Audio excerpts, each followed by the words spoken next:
કેમ છો મિત્રો? જય માતાજી. તો આપણે આવી ગયા છે રૂપપુરા. જોવા છે આ રૂપપુરા છે. રૂપપુરાનો સરસ મજાનો આ ગેટ દેખાય છે. સરસ મજાનું તળાવ છે અને આપણી બસ લાગેલી છે, દેખાય છે. રૂપપુરાથી જવાનું છે નડિયાદ. લોવા ભાઈ પાડી લીધો. તો મિત્રો જવાનું છે હવે રૂપપુરાથી નડિયાદ.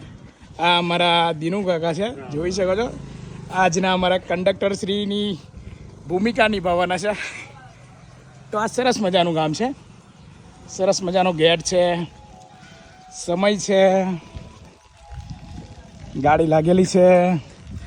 તો રૂપપુરાના ગામડાના માણસો માટે આ સુવિધાનો લાભ જેમને પણ લેવો હોય આવી શકે છે. તો સમય થાય એટલે ઉપાડી લઈએ મિત્રો. ચલો, જય માતાજી.